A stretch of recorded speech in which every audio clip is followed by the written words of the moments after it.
What's going on, guys? We should be live right now, hopefully. Anyway, so this is the Movie Idiot Show. We're gonna be doing it weekly. I'm thinking pretty much weekly on Friday mornings at 9 a.m. or 9:30 a.m. Central Standard Time. So that's kind of what I'm looking at here, or thinking about trying to do. So this is the Movie Idiot Show, and we haven't done one of these in a while. So last time I did a Movie Idiot show was like a year ago, and the last Movie Idiot post that I've had was way back when I saw, I think it was 1917 in theaters. So it's been a hot minute, guys. So I hope everybody's doing good out there. We are, of course, locked down with COVID and everything like that. So I hope everybody's doing well with that. And we have a few topics that we're going to be discussing today. So we're going to get right to them. Kind of the first topic off the top of my head here, or that I wanted to, is obviously we're just going to open up with the main topic in the show today, which is steps that theater must take to open. So movie theaters obviously at some point need to open up, and I'm sure all of us movie fans definitely want to see that. What are the main steps, though, that the theaters are going to have to take? Now, I actually have a little background in this, as many or some of you may know. I worked at a movie theater for a long time. Actually, two stints at a movie theater. One about 2 years, and the second one for another like 3. So I got about 5 years in the theater total. And there are so many things in the background that I think they're going to have to do that a lot of people probably haven't even thought of yet. Things like, well, let's first off the box office, right? Getting your tickets. I honestly feel like one of the things that they're going to have to go to, and AMC's kind of done this already, they're going to have to go to a ticket list system. The reason being is that if you have the ticket system, obviously there's an exchange there. So, going ticket list, you can eliminate the exchange, whatnot there. Also, it's just so much easier. Like anybody who's been on AMC A list, or, put a Regal's plan or Cinemark's plan, knows that the ticketing is so much easier when you do it through your phone. It's just, you just pull out your phone, here it is, you pull up your thing, and there you go. You just go nuts. So it's really easy. So much easier to handle. Plus, again, no exchange of tickets, which I think is the big thing. So that's thing number one. Thing number two, once you get in the door then and you have your, seating and whatnot, concessions. Now, how do they do concessions in a post-COVID era? That's going to be a little more difficult, I think. And that's going to be wherein lies the big rub and the big problem. I think the best option right now is maybe almost restaurant style. First of all, so many things, right? Obviously your concession people are going to have to wear gloves. They're going to have to wear, some type of, maybe even masks. Who knows? So that right there is step number one. Step number two is, delivering of the food, right? You don't want people standing in line forever. Well, one of the cool things that obviously you can do with AMC A-List, again, is you can order your food right from your phone. Easy peasy, right? So that's a good way they can handle it as well. Secondly, I think they, if you do over the counter, they're going to have the spacing probably like you see at like a Walmart or a Jewel or, a grocery store of some kind. So I think that's another thing that they're definitely going to have to go with, spacing, concessions, and then probably delivery. So when I say delivery, AMC already does this a little bit, and I've seen it at other theaters as well, where you order your food and then they bring it to you, basically. So almost like restaurant style. And I think that's a good possibility for something that they can do to try and, again, make it more safe for moviegoers and, the moviegoing experience. Obviously, when they reopen theaters, at first, you're probably not going to see, I'd say they probably open at like half, at least half, if not 25% capacity. So you won't see those big crowds. And you can't. Like, you just can't, I mean, who's going to want, especially if you've seen movies like Outbreak or Contagion, you're definitely not going to want to do that. Outbreak actually famously has a movie theater scene in it. But anyway, so I think that's one of the big things they're going to have to do is they're going to have to find a way to, do that. And then, what's the limit on that? Like, because obviously, you don't want strangers sitting next to each other. But, like if I want to go see a movie with my girlfriend, I got to be able to do that, right? So like, where is the line? How do you, do that 25%, capacity? But that's definitely a big thing too. And then cleaning. And I can tell you, as a former movie theater employee, that cleaning the theaters is not a huge endeavor. Well, it wasn't anyway, currently in its current status. And what I mean by that is, it wasn't very thorough between the movies. Let's just say that it wasn't very thorough, and that's the big thing. You want a deeper cleaning, and they're gonna have to train, and a lot of times it's kids.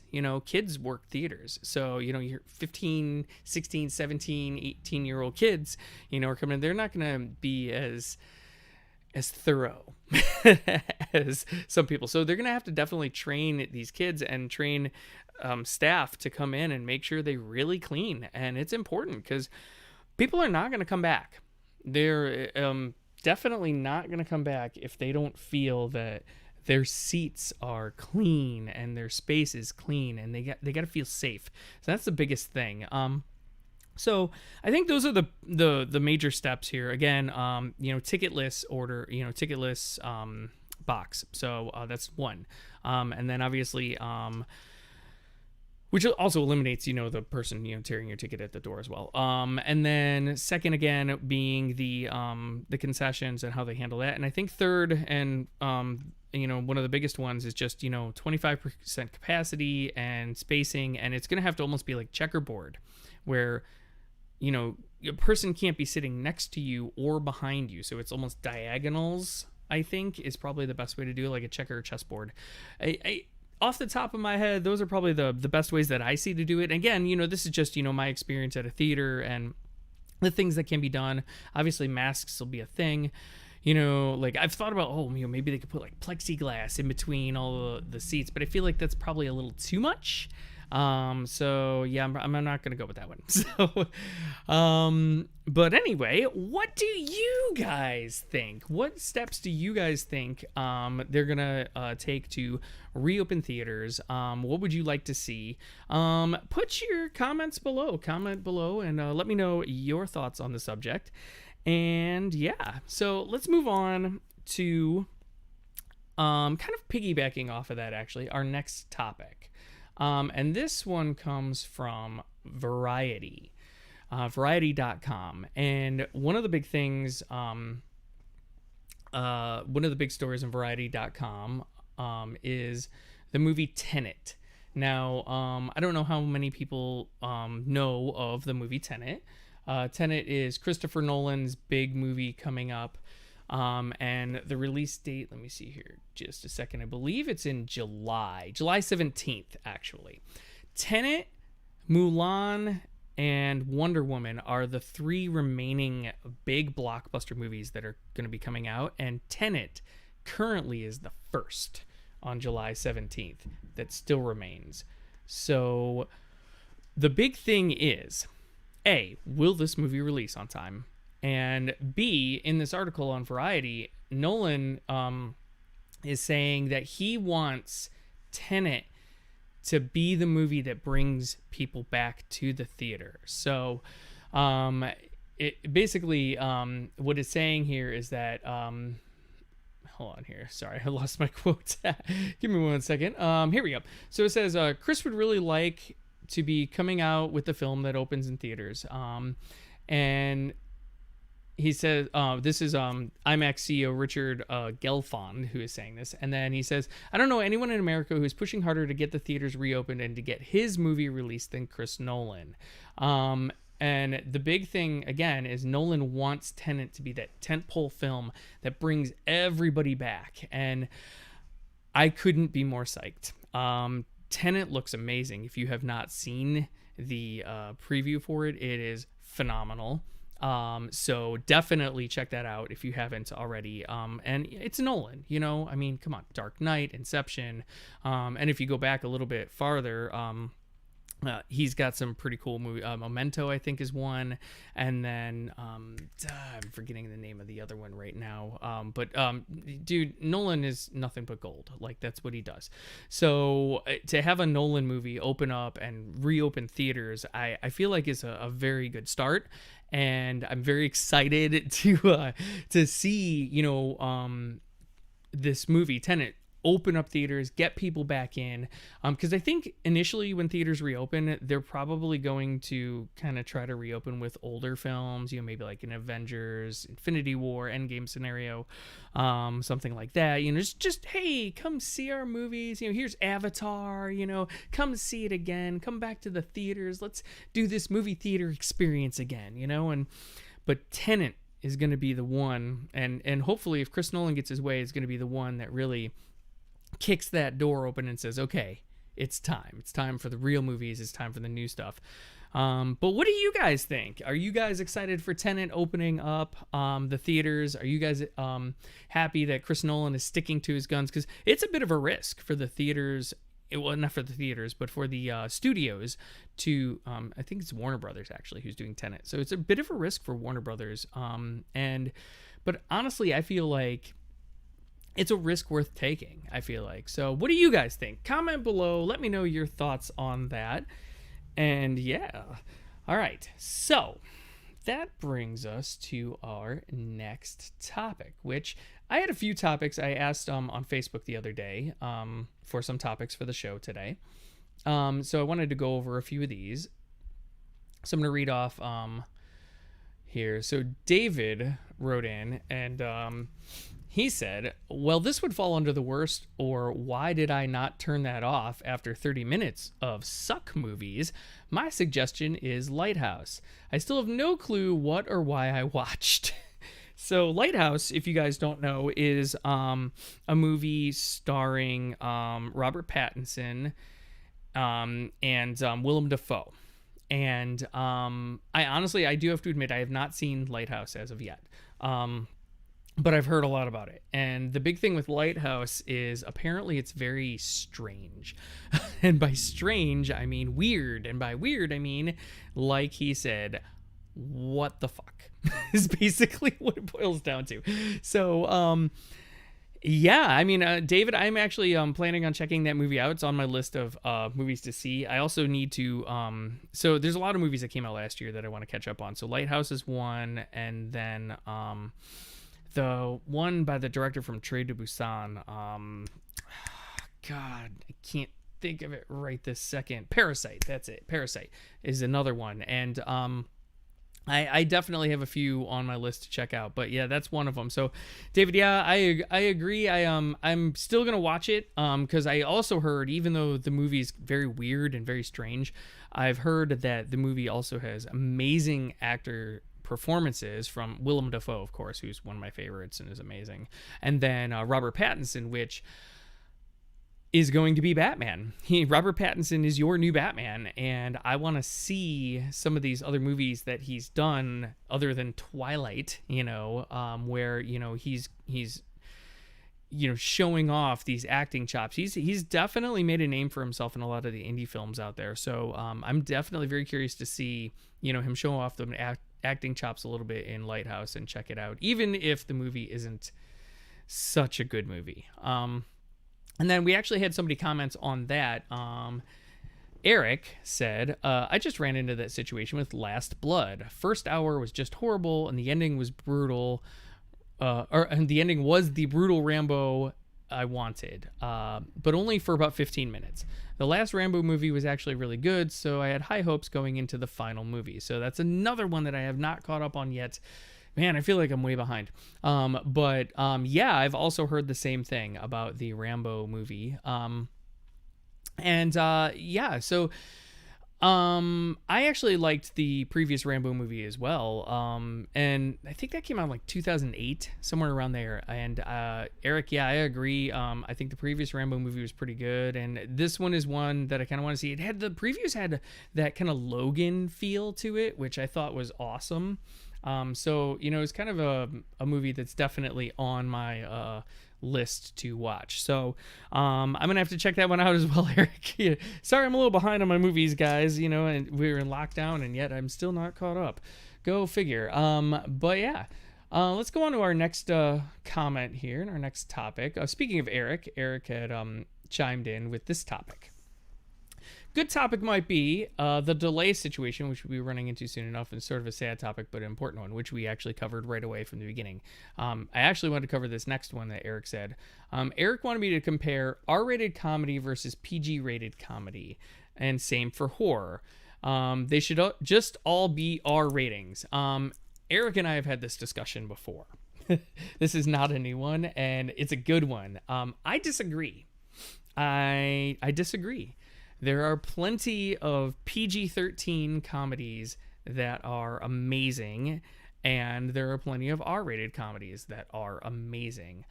What I look for in the comedy genre, and also in the horror genre, and we'll include action in this as well, or comic book films as well.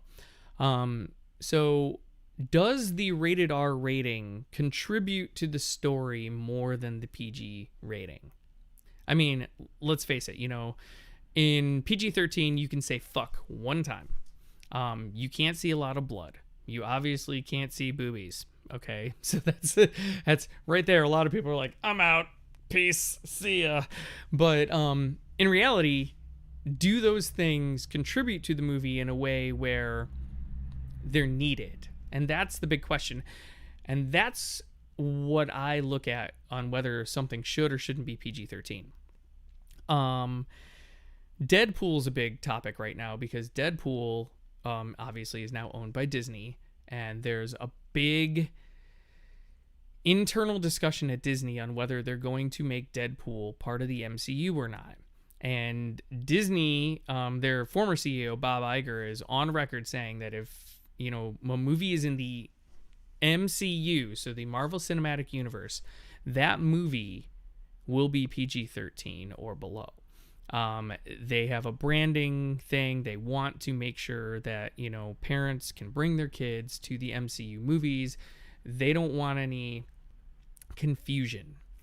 They don't want little Bobby, coming to see a Deadpool movie because he saw him show up in an Avengers movie, Although I still think it'd be awesome if in Multiverse of Madness, Deadpool has like a 2-second cameo. Like, what the fuck? It'd be great, but it's not going to happen. If Deadpool is part of the MCU, then you're not going to see rated R Deadpool. Can Deadpool exist as rated R? Currently, no. Previously to it being released, yes, because right now we have a bar that's been set.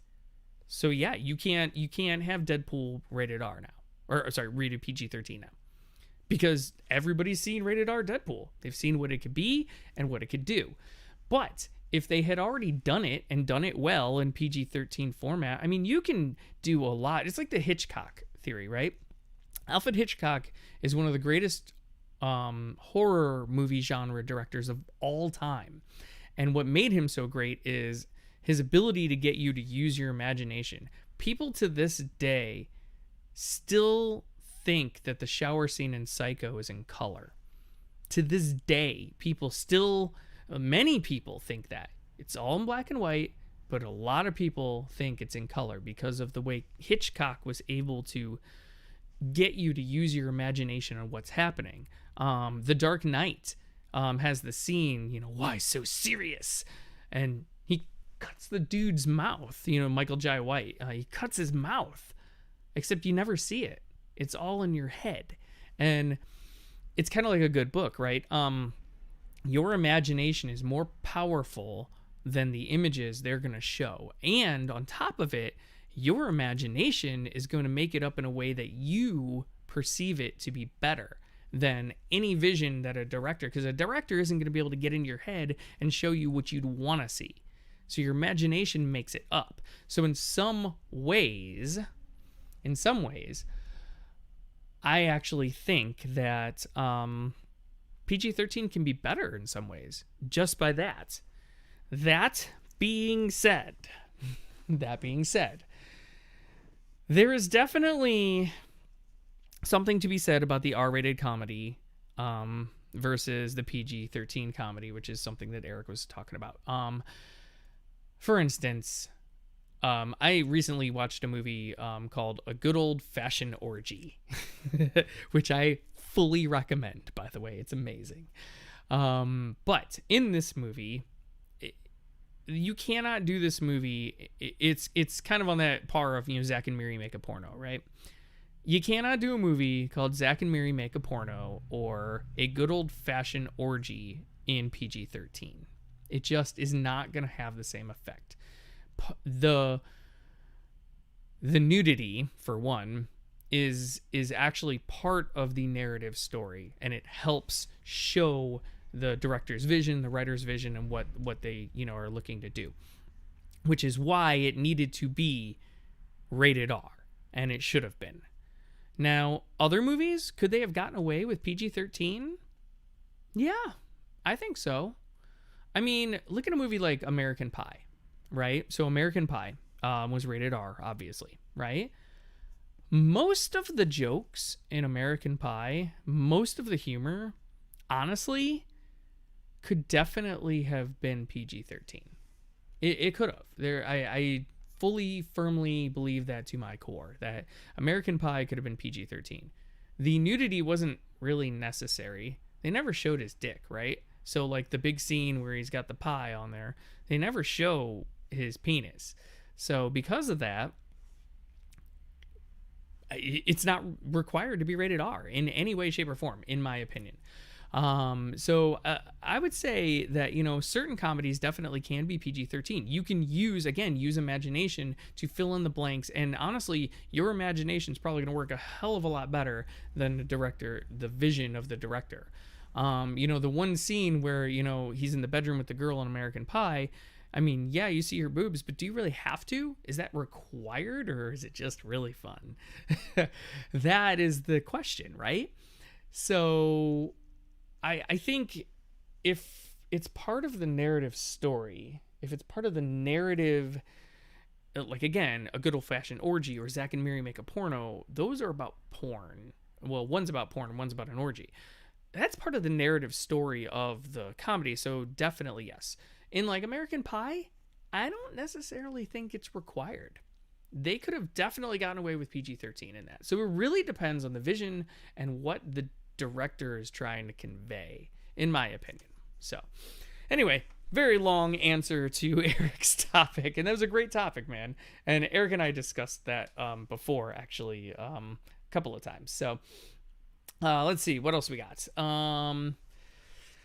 So Kurt Jones says Miss Meadows starring Katie Holmes is actually pretty cool. So I am not familiar with Miss Meadows. I've heard a little bit about it, but I will definitely have to check that out. So thanks for putting that on my radar, Kurt. Appreciate it. Let's see. Patrick Jones says, why don't we talk about box office flops? Well, we can talk about some box office flops. We've actually had some fairly recent ones. And then we've also had ones that were flops and then went straight to VOD for COVID. So right before COVID. One of them, let's see, what was the... I can't think of the movie now. Oh my god, I'm dying here. Anyway, yeah, so box office flops, right? So one of the more recent box office flops that I can think of, just from last year off the top of my head, is the Hellboy remake, which actually somebody else asked about remakes, and that particular one, totally unneeded, first of all. I thought it was too soon, for one. The movie was just not very good. I mean, yeah, Ron Perlman, or not Ron Perlman, what's his name? The guy from Stranger Things. He looked really good in the outfit, but it was not a necessary movie, and it definitely crashed and burned really quickly, and that was a big flop. And again, like right before, there was actually a good movie, a good critically good movie, The Invisible Man, which I haven't seen yet, but Invisible Man did not do well in the theaters. And this is right before COVID, but it was out before COVID, and it didn't do well. Good movie, didn't do well. So just because something flops doesn't necessarily mean that it does well. Now, I will say this about Invisible Man. It may not have done well, but it was made for almost very little money. I think it was like $7 million. So didn't do well, but made money. And that's where I think that one's Blumhouse, if I'm not mistaken. The horror movie, the horror studio, Blumhouse. They've made a name for themselves doing those little movies where it's not, they don't put a lot of money into them, but man, did they get a lot out of them. And it's not even so much the amount of money, right? So like they'll make like $135 million, right? But if your budget's $7 million, they can market it at 10 and they can still make a pretty penny. That's still like a good chunk of change. Hell, they can market it at $50 million and still make money. And that's the big thing. It's keeping your costs down. Now, you got directors like Scorsese, who just approached Paramount. Initially, he had sold them on a $175 million budgeted movie. And then he turned around and asked them, actually, I'm going to need $250 million. And they said, nope, and walked away. And that is a huge problem right now in movies, right? Because what the hell? And this apparently was like a drama movie. It was something like The Irishman or whatever. And what the hell do you need $250 million to make that movie for? Like, it's about oil fields and whatnot. And he just... that movie is going to flop no matter what, because let's say they make that movie at $250 million. In order to even make their money back, I believe they have to make somewhere along the lines of like 400 million plus, because they have to make the 250 million back plus marketing plus, I mean, it's crazy. Oh yeah, and they have to pay the theater their cut too. So I think it would be like $400 to $450 million to make your money back on a movie that's $250 million. That's nuts. And that's where your movie flops come in. Something can be good, but it can still flop financially, which then the studio won't want anything to do with it. And then something can be financially profitable, but flop critically. Take Justice League. Justice League is a movie that was financially profitable. If you look at its numbers, and I don't remember what they are off the top of my head, but I'm pretty sure it came in around the $700 million range. Justice League made money. It made a lot of money.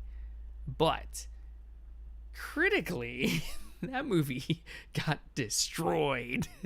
Destroyed. And rightfully so, damn it. That was not a very good movie. But that's the point. And and already I'm hearing people release the Snyder cut, right? Yeah, so that's a flop. Even though it made them hundreds of millions of dollars, it's a flop because critically it wasn't liked and the audience scores were not good and nobody liked the movie, even though 700 plus million people or $1 million worth of people went to see it.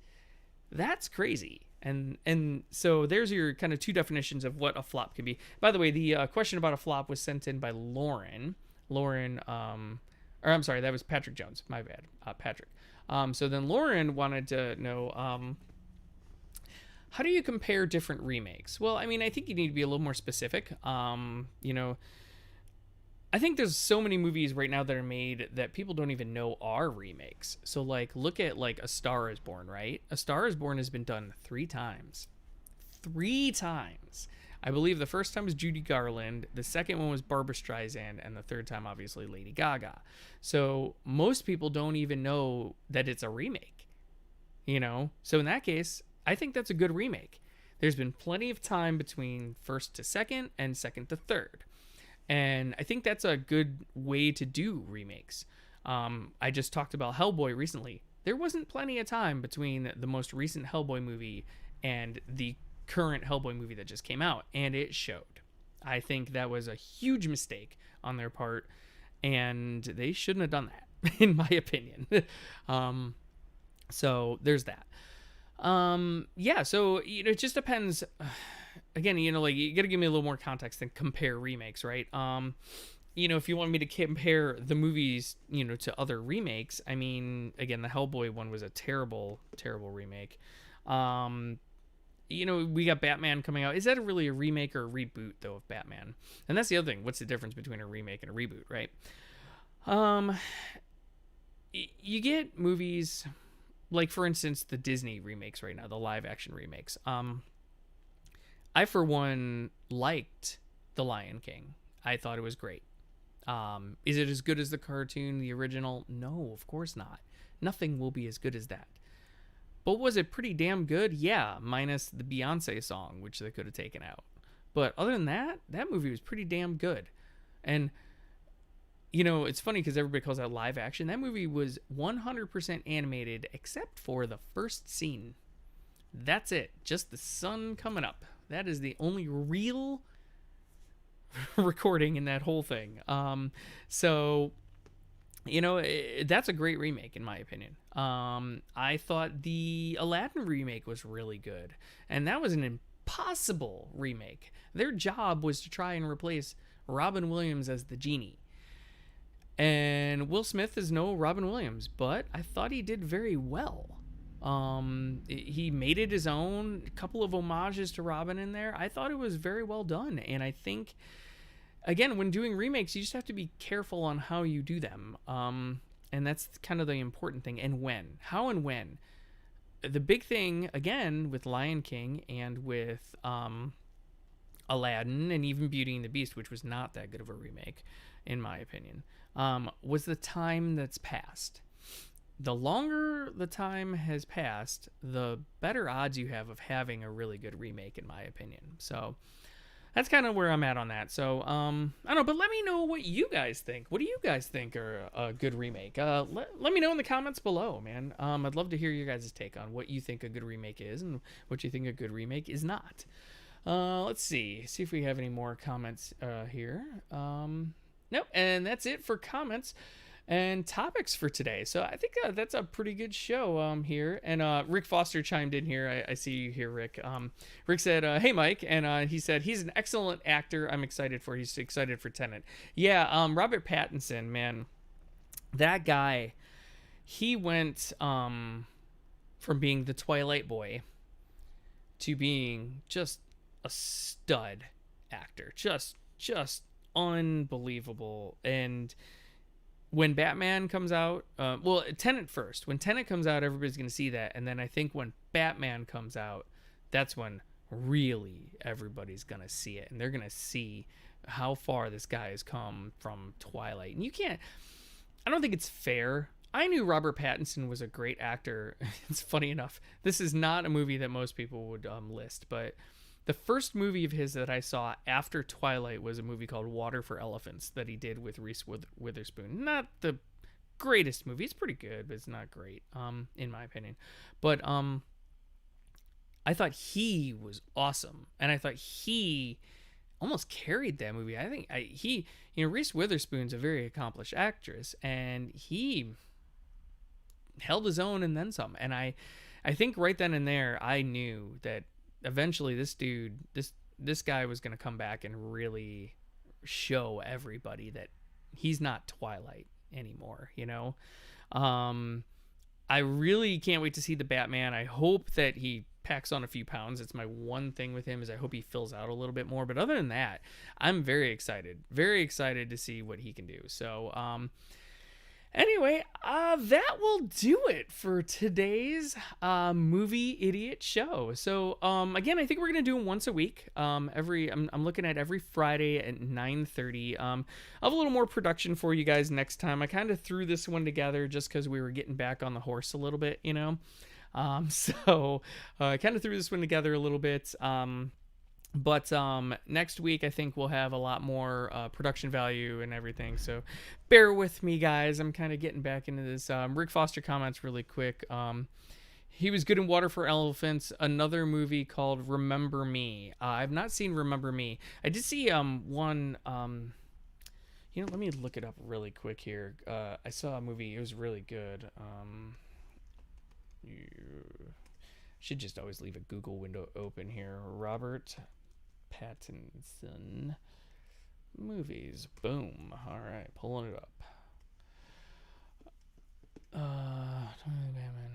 Lighthouse. No, not Remember Me. The Remember Me was 2010 actually. Good Time King, High Life. Where the hell is it? Lost City of Z actually. He's really good in as well. Is it The Rover? It's The Rover. The Rover in 2014. I watched that one as well, and that was a really good movie as well. And he was phenomenal in it. So all right, anyway, so that'll do it for our Movie Idiot show for this week. And again, we're just kind of getting started here, so hopefully we can get more stuff going here. So you guys may be wondering, how can you send in, because I'd like to do topics that you guys want to hear, right? So I bet you're wondering, maybe if you're still watching, how can you send in a topic? So before I leave, you can send in a topic via email at themovieidiot@gmail.com. Again, that is themovieidiot@gmail.com. Yeah, just confirm that really quick, but because now I'm questioning myself. Like, I don't even know my own email address right now. Yep, themovieidiot@gmail.com. See how much of an idiot I am? Themovieidiot@gmail.com. You can send in your topics there, and maybe, just maybe, your topic will show up on the Movie Idiot show.